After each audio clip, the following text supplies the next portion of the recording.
Good morning and welcome back to the Nicola Center's Winter Conference, We Belong to Each Other. I'm Margaret Cabanis, the Research and Publications Program Manager for the Nicola Center here at Notre Dame. Our next panel this morning will be considering economics and the Catholic social tradition. Unfortunately, due to a scheduling conflict, our panelists were not able to join us live for this morning's presentation, but we're delighted to be able to share a recording of their conversation. As a reminder, please do join us this afternoon at 2 p.m. Eastern with Alistair McIntyre on What We Owe to the Dead, and at 4 for a conversation between Carter Sneed and David Solomon on Professor Sneed's latest book, What It Means to Be Human. As always, the full conference schedule is available on our website, ethicscenter.nd.edu. And with that, please enjoy this morning's conversation on economics and the Catholic social tradition. All right, welcome back to the Nicola Center's Winter Conference titled We Belong to Each Other. The title of this panel is Economics and the Catholic Social Tradition. My name is Eric Sims. I'm a professor of economics here at the University of Notre Dame, and I'm honored to be joined by our distinguished panelists. And so the format of this conversation, we're going to have each of our panelists speak for 5 to 10 minutes with some opening thoughts, and then we're hoping to have a conversation among ourselves. And so with that, I'll provide a brief intro for each of our panelists. Ryan Anderson is the St. John Paul II Teaching Fellow in Social Thought at the University of Dallas, as well as the founder and editor-in-chief of Public Discourse, the journal of the Witherspoon Institute.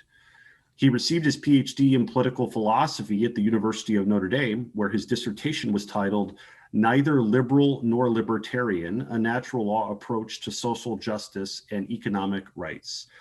Anderson is the author of 4 books and numerous articles that have appeared in the New York Times, the Washington Post, the Wall Street Journal, the Harvard Journal of Law and Public Policy, and many others. So welcome, Ryan.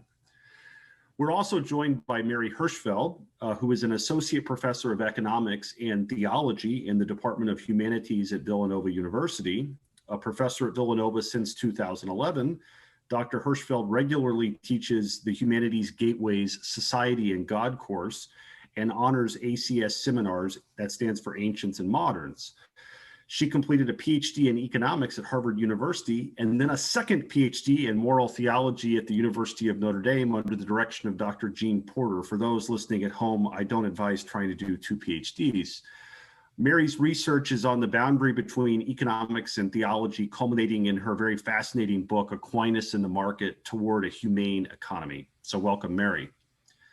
And finally, we're joined by my colleague here at Notre Dame, Joe Kaboski, who is the David F. and Aaron M. Seng Foundation Professor of Economics here at Notre Dame, who is also a fellow of the Kellogg Institute here. Joe's research focuses on growth, development, and international economics. In 2012, he was awarded with the prestigious Frisch Medal, awarded biannually for the best paper in the journal Econometrica over the previous 5 years. In addition to his scholarly work, he's the president of CRADO, which stands for Catholic Research Economist Discussion Organization, a past consultant to Catholic Relief Services, and is currently a consultant to the USCCB, Committee on Domestic Justice and Human Development. So Joe, thanks for being with us. All right, so now I'd like to open it up to our panelists, and we'll begin with Ryan. So as a reminder, would each of you please speak for 5 to 10 minutes on the broader topic of today's conversation. Ryan. Great, thank you. Thank you, Eric, for the kind introduction. And thank you to Carter Sneed and everyone at the Center for Ethics and Culture for inviting me to be on this panel. I went to every fall conference back when I was a grad student at Notre Dame. I think I've been to the majority of them since leaving South Bend, and this is always one of the highlights of my year. It's a shame that we have to be online, but it's better than skipping the year. What I want to focus on with my kind of opening comments are, ever since I finished my graduate coursework, I've been working in Washington, D.C., kind of at the intersection of political philosophy and public policy. And it's given me some thoughts about, the dissertation I wrote, Neither Liberal Nor Libertarian, A Natural Law Approach to Social Justice and Economic Rights. How does this intersect with how Americans typically talk about economics, public policy, things like that? And so that's where I really want to focus this morning, especially with the title of this conference of We Belong to Each Other. Because if you think about the word economics in the original Greek, okos and nomos, nomos meaning law or custom, okos meaning home or household. It's about, the government of a household, the management of a household. And so right from the start, it highlights that we belong to one another as family, as households, that we're not isolated, atomistic individuals, but we're social by nature, we're conjugal by nature. This is all right there in Aristotle as well. I'll return to that, but I mean, I think three things that are worth stressing there is that the social nature of man is going to be important for any sound economic thinking. That the end of thinking is going to be the common good of the societies of which we are members. That the end of practical rationality or the end of the virtues, it's not just our individual flourishing, but it's our individual flourishing as part of communities. And so it's the common good. That's the kind of the end of our practical rationality, of our acts of virtues. And it's a nested set of common goods. It's almost like the Russian stocking dolls that you sometimes see around Christmas time. Right? It's the common good of my family, situated within the common good of my neighborhood, situated within the common good of maybe the business that I work for, or the business that I run, situated within the common good of my city, of my state, of my nation, common good of my parish, of my diocese, of my church. And then economics, to my mind, is thinking about how do we steward, right? How do we manage? You know, it's about the stewardship or the management of resources and how they either contribute to or detract from human flourishing and the common good. And so then that, to my mind, raises a couple of distinctions from the way that you typically hear people discussing this. Is that one, it's about human flourishing. It's about an objective understanding of the good. It's not just about desire satisfaction or utility maximization, given our nature as dependent rational animals, right? To borrow a phrase from our next keynote speaker, Alistair McIntyre, given our nature as dependent rational animals, what makes for our authentic happiness and what does not, and how do our economic activities either contribute to that or detract from it? And then second, it strikes me that the social nature of the human person, right? We're not atomistic individuals, nor are we mere conglomerates, right? Mere collection, mere heaps. We're social persons, right? And this comes out of the Thomistic tradition, the idea that there are societies. And here, you know, I've benefited a lot from Russ Hittinger's scholarships on kind of like the social nature of man. This the idea that we're a society of societies with nested common goods. So at a certain high level of generality, you know, the Aristotelian, Thomistic, natural law, virtue ethic, Catholic social tradition, you know, 30,000 foot level of generality, considerations of economics are going to be focused on the acquired cardinal virtue of justice, and then the infused theological virtue of charity, right? Those two strike me as the kind of architectonic virtues that are governing our economic activities, our economic relationships. Justice directing our actions towards the temporal common good, and then charity towards the supernatural common good. That is, you know, justice directing our actions, our economic relationships towards the good of our neighbors, and then charity directing that even further so that we do it out of love of God. And this just strikes me as a radically different way than the typical kind of American way of thinking about economics, to think of our economic lives in terms of what do I owe to others and how do I love God through my economic affairs.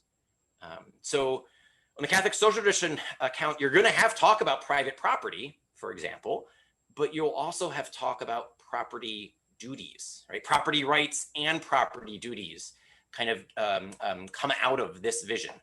We're going to talk about economic liberties, but also limits. We're going to talk about freedoms and responsibilities, right? And this is somewhat distinct from the typical way in which Americans just talk about private property rights without the corresponding duties. We talk about economic freedoms and liberties, but not about the responsibilities or the limits.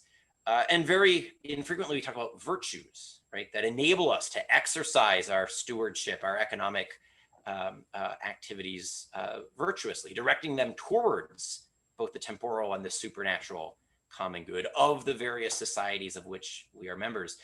This is what I think was motivating, but just as a historical matter, Luigi Tapparelli, the Thomist Jesuit thinker who first coined that phrase, social justice, back, if I remember correctly, it was like 1843 I used to know the exact dates of each volume of the book when I was researching the dissertation, but it's somewhere around that time. He wanted to highlight our social nature. He also wanted to highlight that we have duties under natural law, duties under natural justice to our neighbors and to the societies of which we are members, not just duties of charity, kind of understood as, something that's supererogatory, but, actually moral duties that are real duties and duties that the state can then enforce.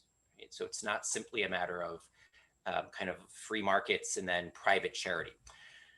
All right, so let me, I'm looking at the clock. Let me wrap up with two additional thoughts. One is that when you think of economics as household management, something that's easier on the personal level, that, if you're running a household, you're running a family, you're going to think about, the production of your household and the consumption of your household, right? What are the things that we're producing? Maybe you have a vegetable garden, maybe you have, a chicken coop, maybe you have, we have goats and sheep where we live, but, you're producing something. Maybe you have a day job, you work for a salary or you work for an hourly wage, but then also you're consuming things. And then you're going to think about the distribution of the benefits and the burdens of family life, right? You might have a list of chores, you might have a list of, who's doing the dishes, who's watering the garden, who's weeding the garden, who's feeding the animals, yada, yada, yada. And then you're going to think about, what are the legitimate needs of the members of the family and what are the various roles and responsibilities and obligations that we have.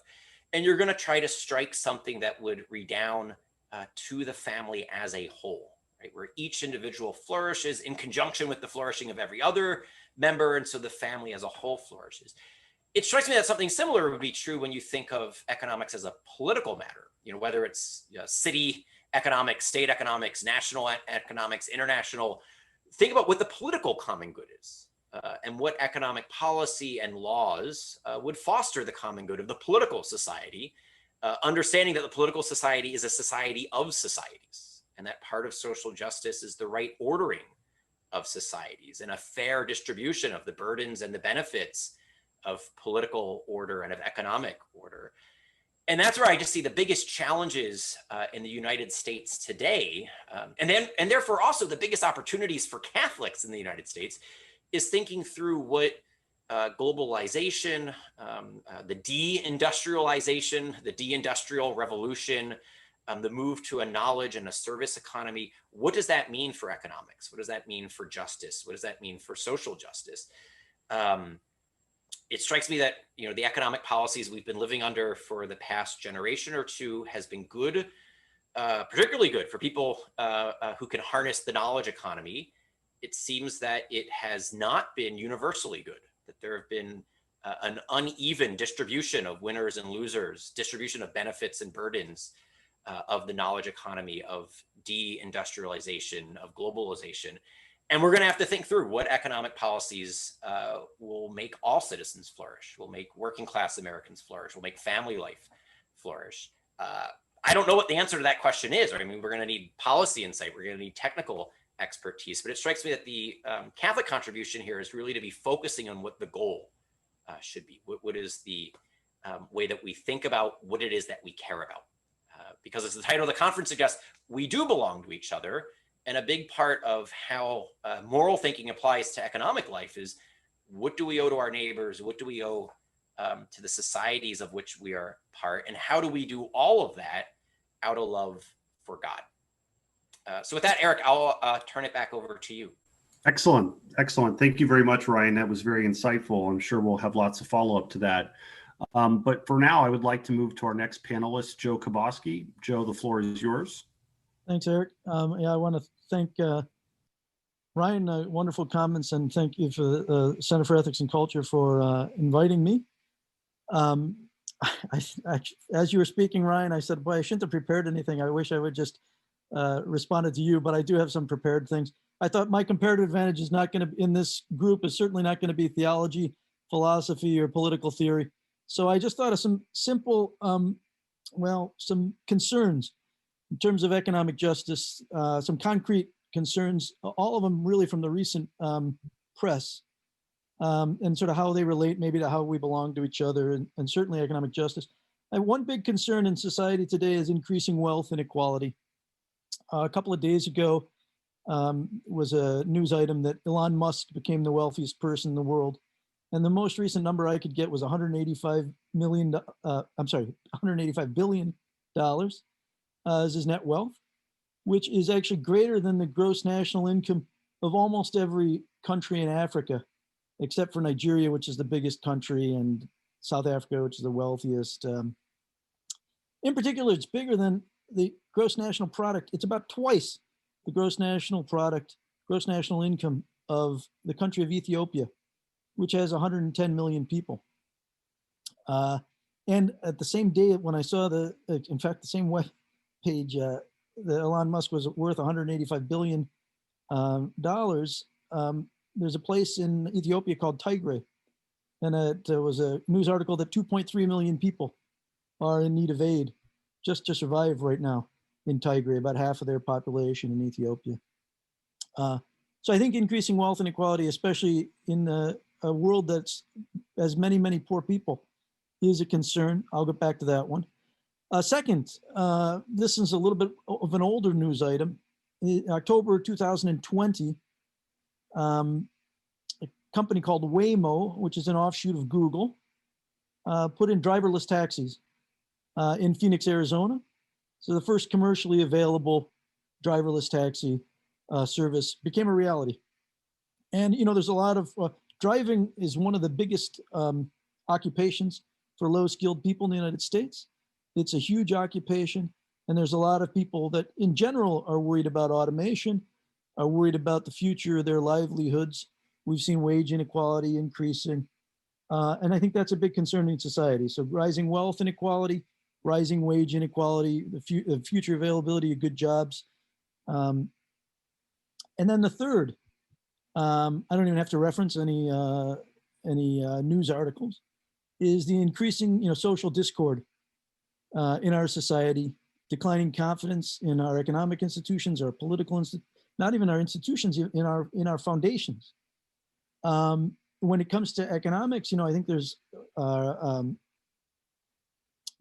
decreasing belief in trusting of the institutions of private property, market economies more generally. And so all three of these, I think, are very big concerns.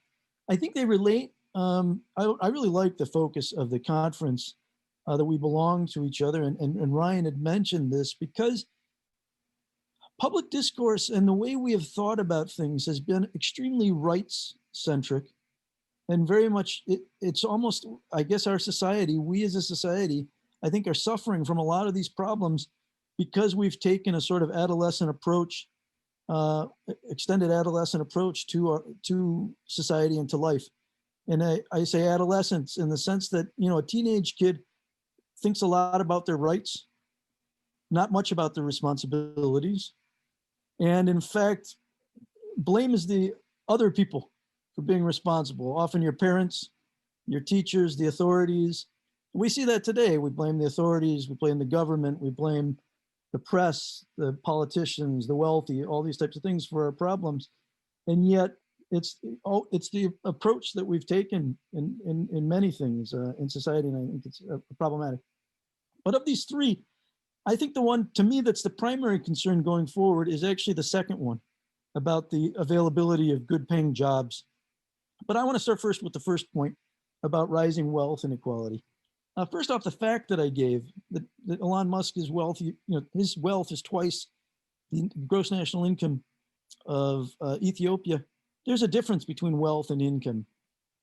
And I think you want to think about what that wealth is that he owns, and how that wealth was earned, and how that wealth is being used when we think about the justice of it. 100 years ago, the wealthiest man in society was Rockefeller.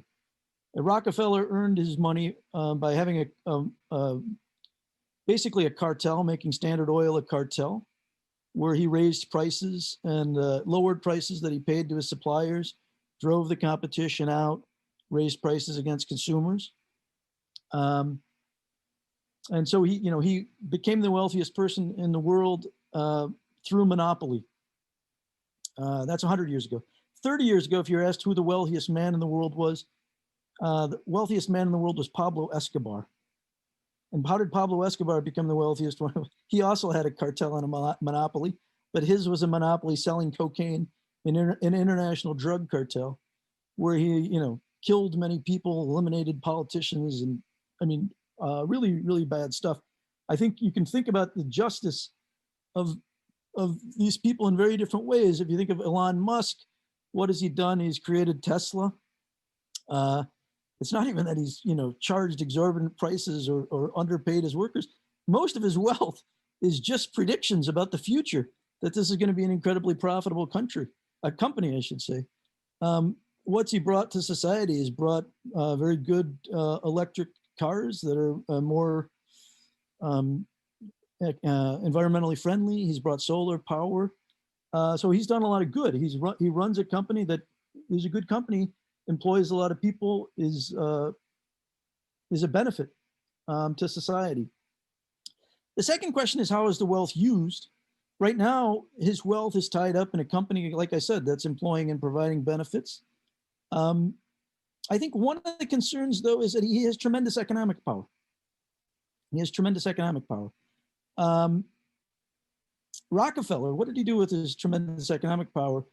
He actually started the University of Chicago. He donated a lot of his money, gave a lot of his money away, gave a lot of it to education and to health. We've seen that with Bill Gates. Bill Gates has given a lot to poor. Of course, he's also given a lot to the things like contraception in developing countries, things that Catholics probably wouldn't be think too well of. What is Elon Musk? Actually, Elon Musk announced what he wants to do. Did anybody read this? He said he's going to give up actually he's going to give up all of his possessions. I don't think it's going to be quite a St. Francis giving up of his possessions, but he said he wants to give up his possessions and he wants to use his wealth to start a colony on Mars.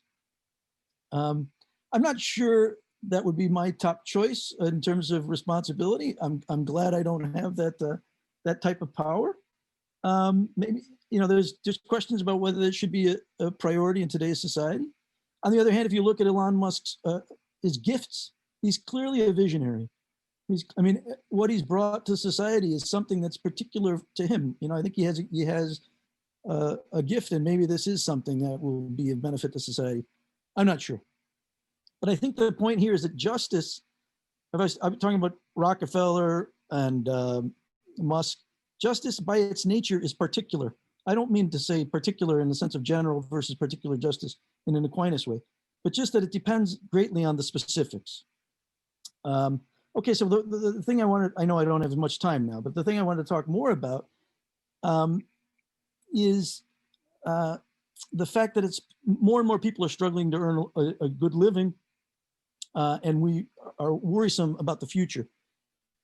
I think when you think about the discord, I think the worry about economic future for the common person, the hardworking person, you know, that from a matter of justice, if you're not willing to work, if you don't have, there's a justice in that. But for people that are hardworking and are still struggling, that's an injustice. And I think on both sides of the political spectrum, you know, the Black Lives Movement protests, the Trump populism protests, a lot of that behind that is this idea that people are working hard and they're not getting their fair share. So work's an essential part of justice. I worry about solutions like UBI because it comes without working. And I think that the idea that a job is just a source of income and that you shouldn't have to work for your source of income is both an injustice and a narrowing of what a job really is. But maybe a work contingent UBI is something that we have to think about.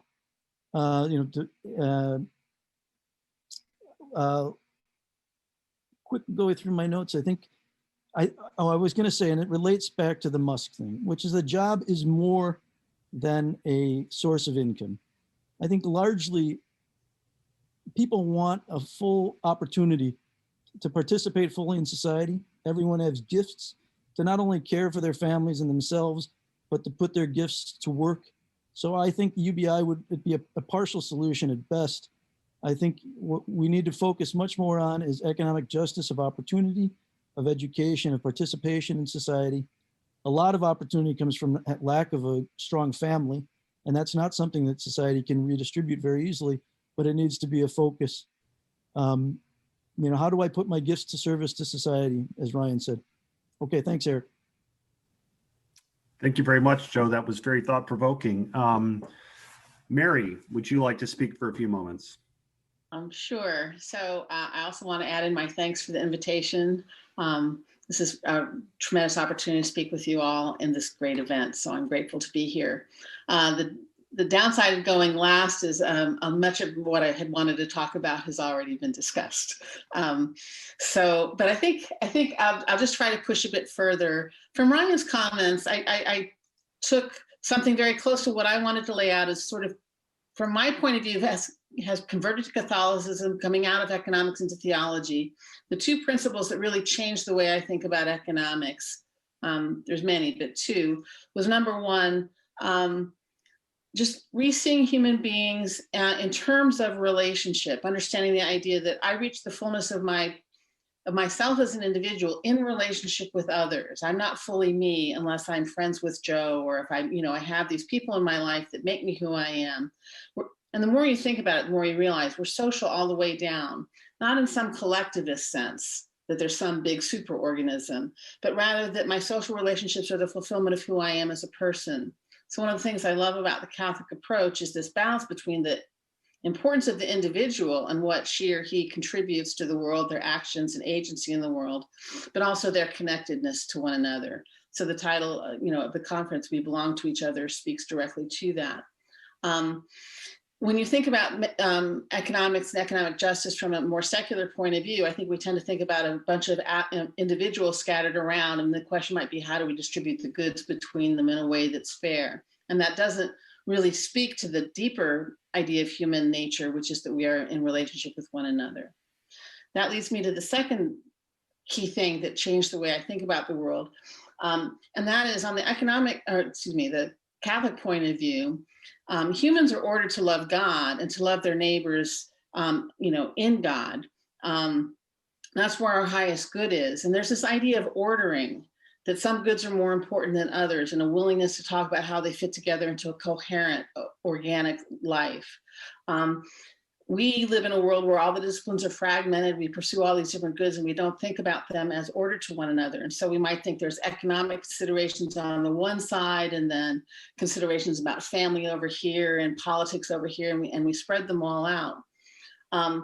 And the danger, and our society is particularly prone to this, is to start to think about economic goods, wealth, money, income, as being important in their own right, independent of their relationship to other goods.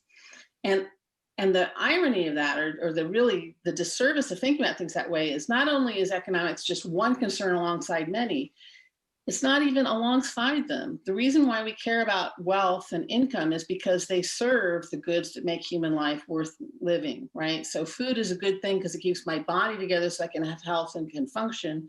Food is also a good thing because it can be the basis of a family meal or a social meal or gathering or a feast. It feeds literally these things that life is about. So the technical term is economic wealth and economic income are instrumental goods. They are good insofar as they serve other things. And because they're instrumental, we should never, ever fall into the trap of desiring them for their own sake, right? When you desire something for its own sake, there's in some sense in which you can always never have enough of it. But if we really understood that economic wealth is instrumental, we would think first, what kind of a life do I want to live? And then how much income or wealth do I need to serve that good? And there would be a sense of fullness or satisfaction. So the reason I want to make those 2 points is because I think they lead to 2 distinctive problems that make it harder for us to think well about economic justice. Number one, just on a practical level, if we're all kind of implicitly thinking, all else equal, I'd like a 10% raise, and then I'd like another 10% raise, and just the next one and the next one. The Greeks called that the vice of pleonexia, and they warned everybody off of that. And the reason is because if you have the vice of pleonexia, where there's just never quite enough, it's obvious that we're going to have struggles over how to distribute wealth. Elon Musk is going to think it's great to have $185 billion. But more importantly, down lower, people are just going to think it's right to compete really hard so they can get more than the other guy. And then when you turn around and start talking about trying to achieve economic justice, you're just going to find, I think, a lot what we find in our own society, resistance, right? A resistance to trying to support policies that might achieve economic justice, and perhaps resistance in our own lives to be as charitable as we could be. If I understood that I need X amount in order to live well as a single professor of economics and theology, right? When I get a raise that takes me beyond that, that money is surplus to me. It's an abundance that's just there to be available to say, sure, tax me more, or, you know, here, let me offer this to you, or whatever. It creates a space for us to achieve a fair distribution more easily. Right? And I always want to flag that, because we live in a world where most people are pleonexy, and I think it complicates our problem. But somewhat more deeply, I'm a little bit troubled that we're so focused these days on economic justice. The fact that we call it a problem of economic injustice might itself be a symptom of our deeper problem. Because like I said, the economics of it, the income and the wealth, that's about an instrumental good. And when I look at the problems that Joe flagged, we do have this widening chasm of some sort going on in our economy, and it certainly looks like it's about income, right? The rich are getting richer. The poor and the middle class are stagnating or falling behind. There's this big gap. I'm not sure that the best way to think about it is to start by worrying about the dollars and cents of it. I mean, and I don't mean to say that that's not in there, that we should not be concerned, because I think we should. What worries me a lot more is the social connotation of what's going on in this pulling apart in our society. And that goes back to the idea that if you think about human flourishing, it's really about our social connections and how we value each other and what we mean to each other. So to put it kind of in concrete terms, if I look at the janitor who's not making very much, right, where a minimum wage maybe would be necessary to bring him up to a decent standard of living, we absolutely should care to make sure that he has enough material goods in order to lead a decent life with, you know, for his family. But the other problem is we don't see the janitor. We don't respect the work that the janitor does, right? Most of us, there's just this widening social chasm where those who are more highly privileged, who have college educations, look down with disdain, sometimes with contemptuous disdain, sometimes with kind of a paternalistic whatever, but there's this widening gap between the classes and lack of respect. And it feels to me like what's going wrong in our society is not just about economics. In fact, it occurs to me that it's possible that the widening economic gap might, at least in part, be conditioned by the fact that because we're trying to pull away in these other ways, it's that much more desperately important for people to be on the right side of the chasm. My students are desperately anxious to get $100,000 jobs or better because they don't want to be on the other side, right? So that might be part of the pulling. But in terms of the Catholic thinking, it's just a reminder to look at the whole human picture, to think about our relationships in the social context in which we're living our lives. And again, the distribution of the material goods we have matters, but to the extent that we make it the most important thing that matters, I think it just exacerbates some of the trends that are pulling us apart. So that's back to you, Eric. All right, thanks very much, Mary. These have been very illuminating conversations. So before we go any further, did Joe or Ryan or Mary have any responses or comments on the remarks of other folks? I want to give you an opportunity to do that first. With Mary, I mean, just my own personal experience, I agree with you in this sense that in terms of the divide, and it's odd for me, as I came from like a working class background. My parents are both college educated, but we had a big Catholic family. And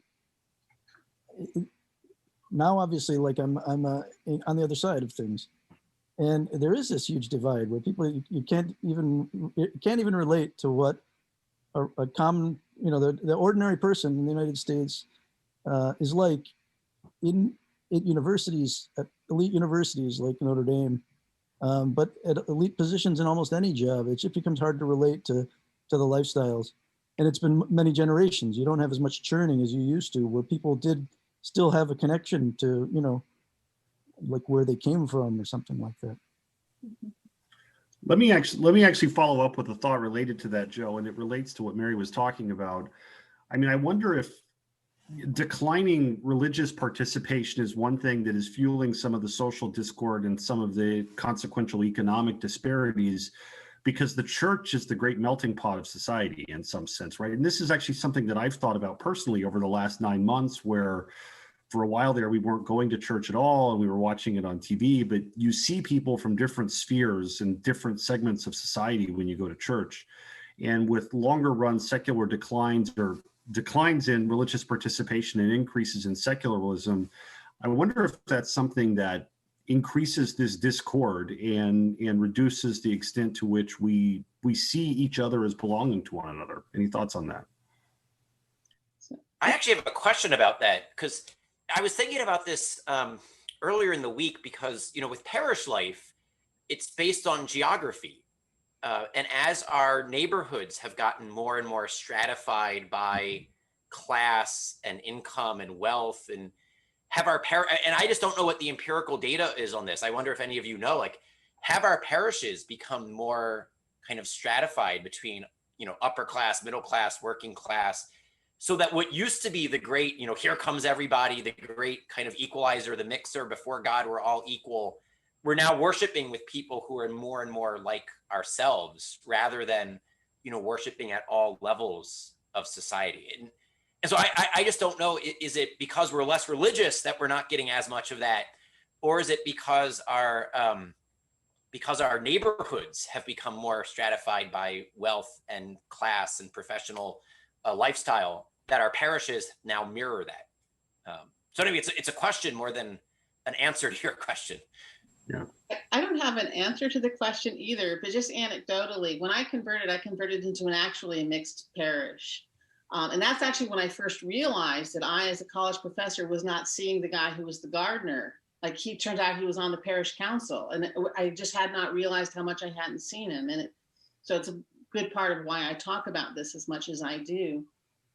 That parish was alive and vibrant and wonderful, because it really did cut across. You know, we went from gardeners up to doctors and lawyers. We didn't have Elon Musk, but we, you know, had a good range. When I left Los Angeles to go back to school, it's been hard to find any parish really that's like that. And I tend to find that the parishes that are kind of in the you know, the upper middle class suburbs or wherever, they do get more closed in on themselves, and they feel less vibrant to me. So I think it's both the decline in religion, but also the stratification.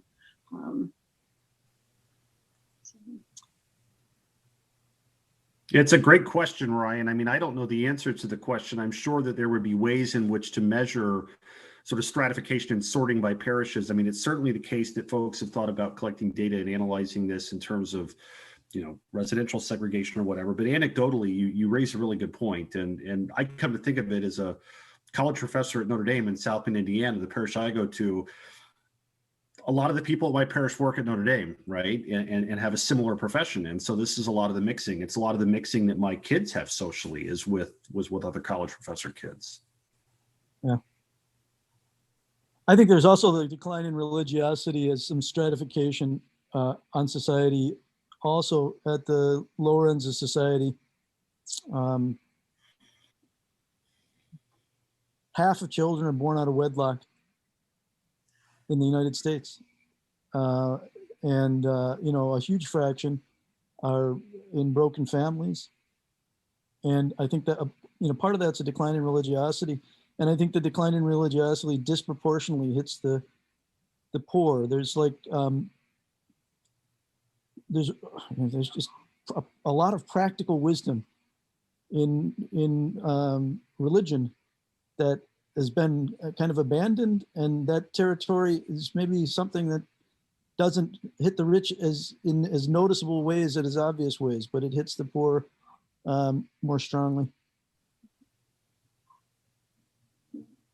I wanted to zig a little bit, because it seems to me that these stratifications and this pulling apart, I mean, we have sociologist Robert Putnam talking about it. There was a great book, and I'm not going to remember the woman's name, The Sum of Small Things. A sociologist who looked at consumer patterns about the ways we work hard to socially distance across class lines from one another and so on. But the more we achieve doing that, get this sort of social distance, I think it makes it a lot easier to engage in practices that are economically unjust at the end of the day, because you're doing it to strangers that you've never ever met. So I do think that both the economic injustice and the social pulling apart are interrelated. And, you know, I think it's a dynamic that has many links going back and forth with it. So I actually have a question about something that Joe had mentioned in his opening remarks. Joe, you had mentioned a work contingent UBI, and I was wondering if you could say a little bit more, and maybe how would that compare to something like a wage subsidy? Because I share your reservations about a UBI in general, because a job is more than just a paycheck, right? It's not just about material resources. We're not materialists, and so it's not just about having enough stuff to meet your basic needs, but it's also the sense of dignity that comes from putting in an honest day's work and being able to produce something, not just consume something, right? And it seems like we focus a lot on the consumption side and not as much on the production side. And some of what John Paul II talked about with kind of the subjectivity of work, the personal aspect of work, in one of his early encyclicals, Laborem, how do I say the second word there? Yes, yeah. So I'm wondering, could you say more about what you have in mind with the the kind of like work-based UBI, and how that might compare to something like a wage subsidy? And just what's the policy array here that might help somewhat? And if I could just interject for anybody listening that doesn't understand acronyms, UBI stands for Universal Basic Income. And so this would be a situation in which the government promises everybody a certain standard of living, independent of anything they do. So Joe. Yeah, so the UBI in principle is a certain amount of money goes to every individual. In practice, it ends up being something that gets phased out for the rich. So it ends up going to the poor, then kind of taxed away as you earn more money. So it becomes in two ways of economics, a disincentive to work. For the economic students, there's a wealth effect and a substitution effect, and both of them are going to make you work less, which I don't think is a good thing. I mean, you look at things, a big issue, Angus Deaton won a Nobel Prize a few years ago in economics, and his most recent thing has been talking about deaths of despair. And it's that middle-aged, middle income, I guess, white males, the health has gone down. They're actually dying at much younger rates, and it's because of deaths of despair. And the deaths of despair are basically drug overdose, suicides, and liver failure. And liver failure comes from alcoholism. And in places where we have something kind of like a UBI, in Alaska, for example, every Alaskan gets oil money. Not enough to be what we would think of for a UBI, but we see at least suggestive evidence that suicides have increased in response. It might be just correlation, but as that amount of money has grown, suicides have grown in Alaska. Actually, Mary, you were on this email exchange, I think, where this information was coming up. Same in Spain, where something similar has been instituted. You find higher rates of depression. So I think just from a social science standpoint, it's supportive of the things that John Paul II, was talking about, which is really common sense when you think about it, because a job is more than a source of income. It's part of, when we're talking about a society belonging to each other, it's a way that we share our gifts with another person. And if you don't have a job, the message to you is that your gifts are unvalued, or you yourself are unvalued. And the problem, another problem, is the decline after 2010 in labor among young people in their 20s, males in particular, corresponds with exactly the amount of time they spent in playing video games. So this idea of the person living in their parents' basement, I mean, that's not a flourishing life. It might be entertained and you might have a full stomach, but it's not a flourishing life. So practically, Ryan, how would that work? I guess it would look a little bit like what we already have, which is the earned income tax credit, but it would be an amount that automatically you get if you're employed, and maybe it corresponds to the number of people in your family or something like that. I'm just making this up. I haven't seen any concrete proposals on this. But I think another thing that would have to be viewed as, I think we have to have a broader sense, and I think this is true in the future, because automation is going to change the types of jobs that people have been doing. A broader sense of what's valuable work in society, what's a contribution to society, like a mother raising her children. That's a contribution to society, probably in a different way than probably a single mother but a lot of other things, people taking care of the elderly, kinship, family, taking care of your family. That's a value to society. Charitable things. I even think, boy, we have an obesity problem in this country. Even paying people, making UBI exercise contingent or drug-free contingent or some sort of contingencies to help people lead more flourishing lives would be beneficial. But I don't have a lot of details on that front. I have a question for you, Joe. Is there any way that we can try to resist some of this automation? Because, and I mean, maybe once the machine is out there that can replace the work, there's no way to make the work meaningful anymore because it's sort of a make work program. But it's like what you're looking for is places where people can organically share their, organically and authentically share their gifts and make real contributions. Because that is, as you say, and I think it's really important, the dignity of being a person is feeling like not only do I receive from my community, but I also give to it, right? Is there any way to just sort of dial back on this road towards excessive automation? Because it is going to create this problem of then how do people feel like they're making contributions? I don't know what you think about that. I mean, I guess resisting technology is difficult in almost anything. I guess practically we might be able to subsidize employment or something like that. But I do think that there's something a bit artificial in that. We can always make jobs of people, digging holes and filling holes. There's things where unions, there's protected unions have had, high employment, even though they knew the labor wasn't needed. There's some value to that. That's probably good. The child sees his parents going to work. But I think ultimately it's a bit artificial that the person isn't doing the thing. I guess in some people that's all you can do. There are people that, all they can do is move something from one place to another. And maybe that we should be hiring those people instead of using machines. I agree. But I think for most people, more is possible, and we ought to just be investing a lot more into thinking about what are the more human things. For example, a robot can't take care of an elderly person in the same way. And Ryan, you talked about the service economy. The service economy has been looked down on for a long time, but a lot of the service economy is the most truly human interactions that you have. And those are the things that you really can't automate. I mean, when somebody's dying, you want a human being to be there with you. And so I think a little bit more focus on what is it that's particularly human. Creativity is certainly one of them, but compassion and care and these types of things are others. So I think that there's other work that can be done. One thing I think about some too is a move back towards just an appreciation for tailoring and craftsmanship and stuff.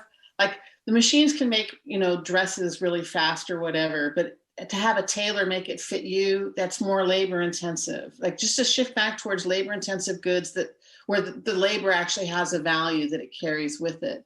I don't know if I don't have a sense of how the distribution of occupations in the country goes or if that's, but it feels like we want a cultural shift that moves back towards thinking less away from getting things as efficiently as possible and more towards thinking about how do we get our desires and needs met in a way that's more fully human, that might involve more labor and not less labor. But then I guess that's another way to think about that is, so you're talking to the wrong person when it comes to clothes, because I have no value in clothes anyway. But one time my wife knit me a sweater. And the fact that she was knitting me a sweater meant more to me. But then it's not something that's a labor market. On the other hand, we don't actually have, most people don't suffer from, deprivations of things. And so maybe what it is just a reframing of what's a meaning and purpose in our life that goes beyond just the fact that, and frankly, I think a lot of the changes in the last 50 years said that if you wanted to be a meaningful contributor to society, you think about like the message that women have gotten, for example, that motherhood isn't enough. You have to have a job, you have to have a career and that sort of thing. But maybe careers aren't going to be all that useful anymore because a lot of the stuff that needs to be made, robots can do. But spending a lot of time on a hand knit sweater might be something that's much more meaningful to people. I don't know. So I actually have a question on what Mary was just saying, because, I wonder, when you mention the kind of like artisanal sweater that someone might knit together, I mean, it strikes me that some of those things might require skills that seem to be precisely lacking from the segment of the population that, the deaths of despairs seem to be most prevalent in. And so it almost becomes like a double whammy, is that, if you're highly educated, you can harness the kind of knowledge economy. And then if you do have a particular skill, you have bedside manner, you're a people person, you have like the service industry.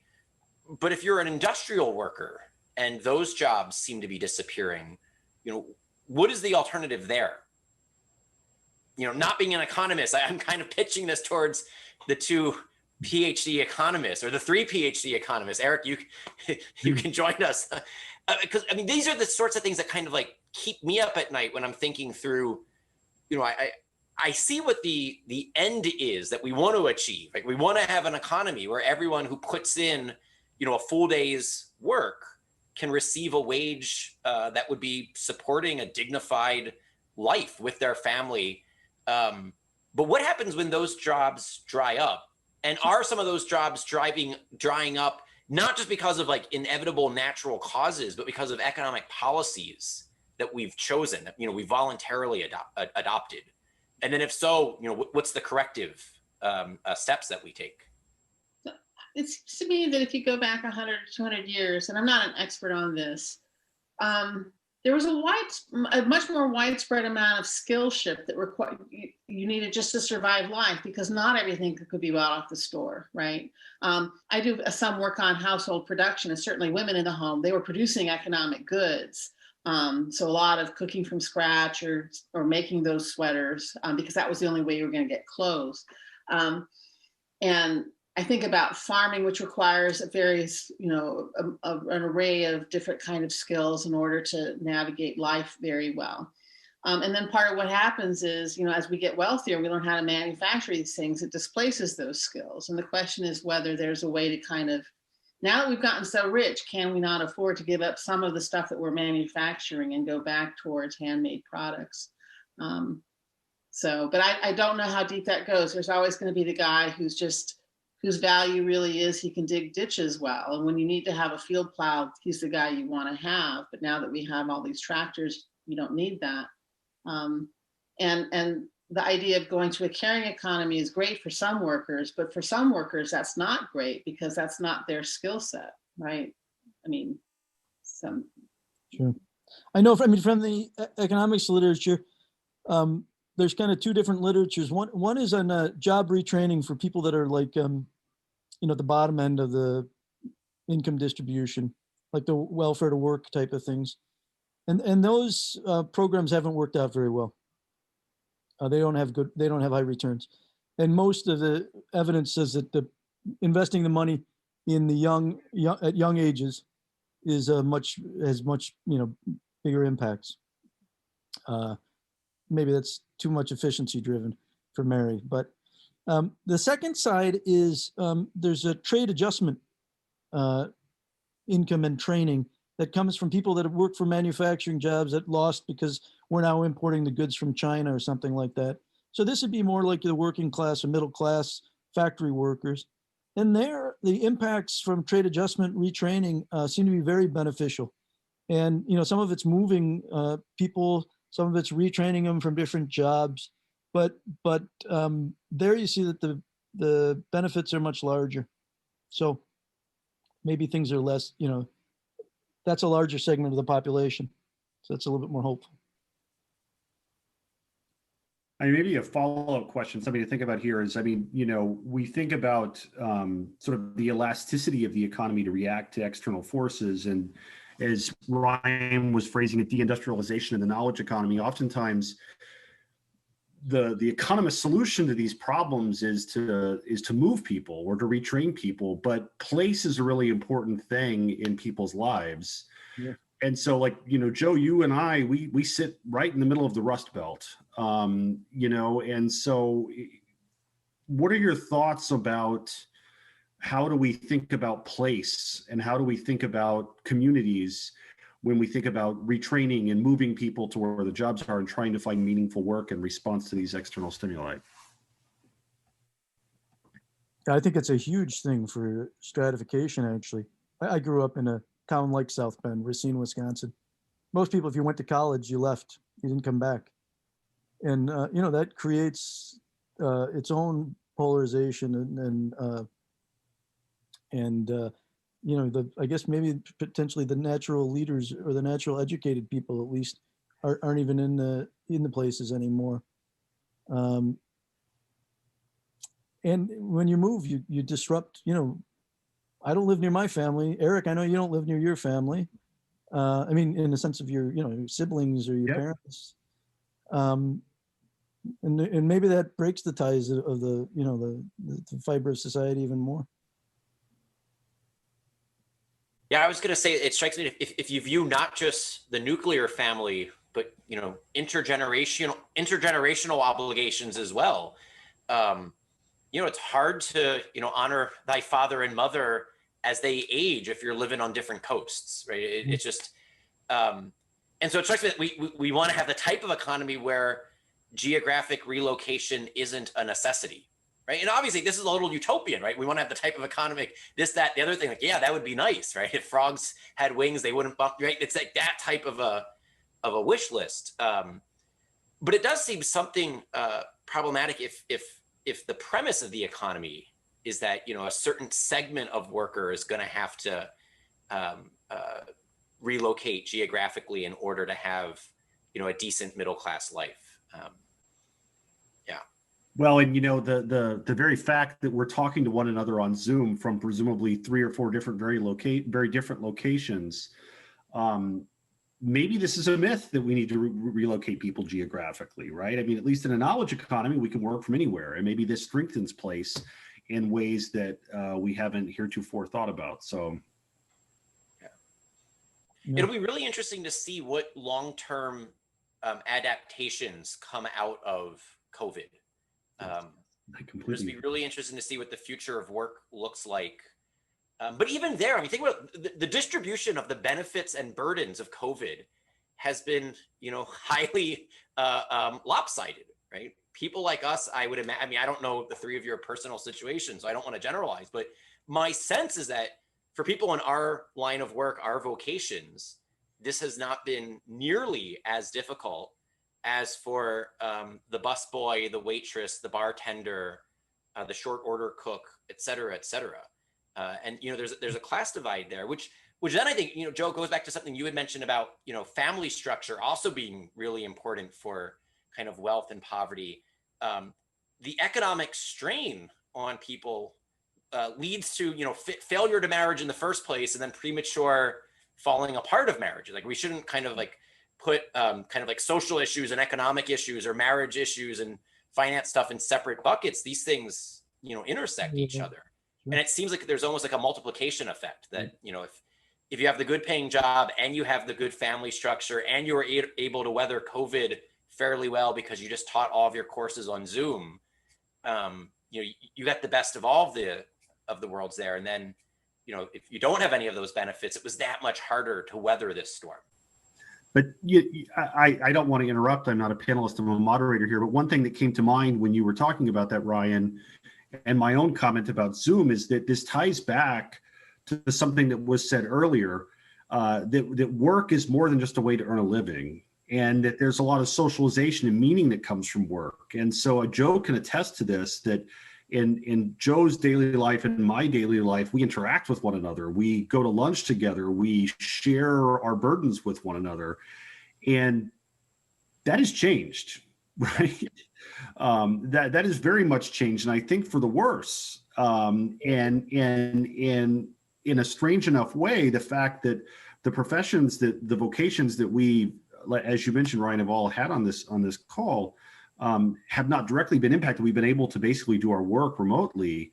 It's changed in some fundamental way the interactions that we have with that work, and it's changed our own sense of attachment to the body of people that we work with. I think in a way that I'm struggling with, trying to think about how to how that's all going to play out in the future. You know, I think that's right. I mean, I taught for the my course at University of Dallas this past semester was entirely online. And it's an entirely different teaching experience, learning experience for the students. Class. I mean, I don't know anything about those students the way that I do know something about the students for every one of my other classes, right? Because there was none of the conversation before class starts, after class ends, during the breaks. Like, you just don't see the body language. So I agree with you that, like, there's definitely been something that's lost. I'm just saying, like, the gravity of kind of, you know, the sacrifices we made versus the sacrifices that others have made is disproportionate. Part of the unequal, this isn't about COVID, but the unequal burden of migrating, I bring this up whenever I get a chance.